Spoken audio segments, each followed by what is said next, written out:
Part of my evening routine each night is to read. I set a timer for 10 minutes, and then I pick up a book that's inspirational.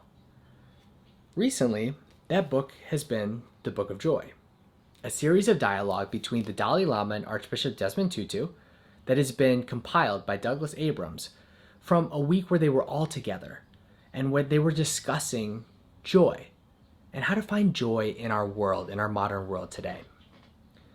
Now, the book is broken into various parts, and the part that I was reading last night was about mortality. The subject of mortality is not something that is top of mind for me as a 26-year-old. It's not something that I have had to confront in my life thus far in any sort of very material way. And so this thought of mortality naturally goes for me to something that's decades and decades away.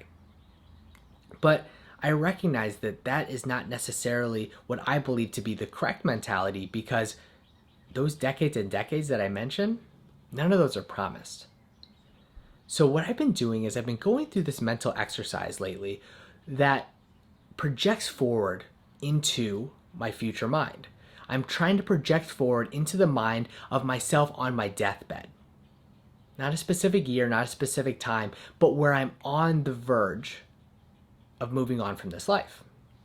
And during that time, I'm trying to have that thought of, if I'm in that position, what are the things that when I look back on life, I will have said, I am glad that I experienced, I'm glad that I learned, I'm glad that I tried. Because I think that the answers to those help to be able to inform me of the actions that I should take right now.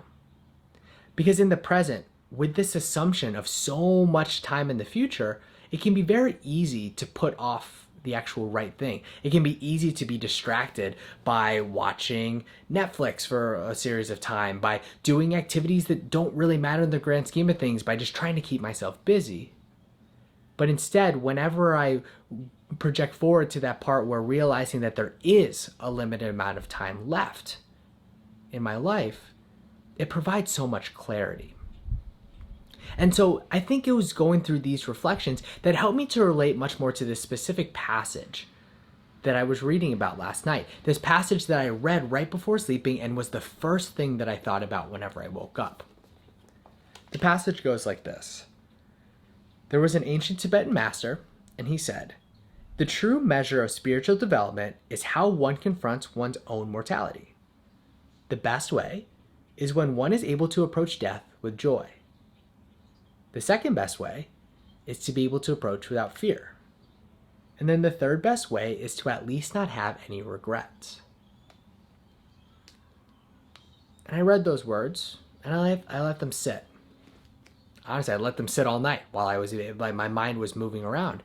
And whenever I woke up, I had this idea, that's an amazing way where I can see to approach death, but can't I also use those to approach life?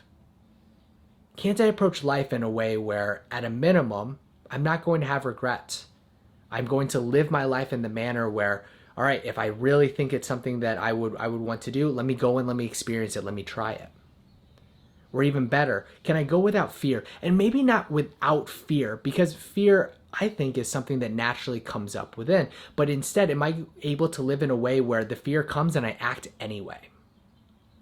And then best of all, to be able to approach with joy each and every day. Because you know what? If I do that, I approach with joy, I think there's a much greater chance that I'm overcoming the fear, and then there's an even greater chance that there are no regrets in my life.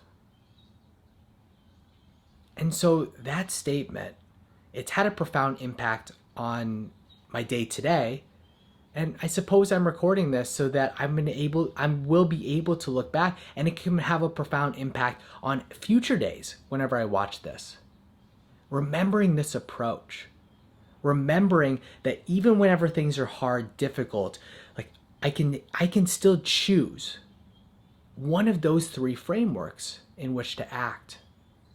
And then in that, I suppose the last thought that I have is, if I get in those reps of practicing to have one of those three approaches each and every day, whenever the day comes where I die, whether that be tomorrow or whether that be 50 years from now, I will have put in as much practice as possible so that I can go joyfully into that next state, whatever that may be. So that's it. Another time capsule to be able to project forward and to send into the future. I hope that you enjoyed this, or if I really encourage anybody to pick up this book. It's an amazing book. It's provided so many insights for me. And if you have any ideas about the way that you approach mortality, let me know. I would love to be able to hear. Have a blessed day.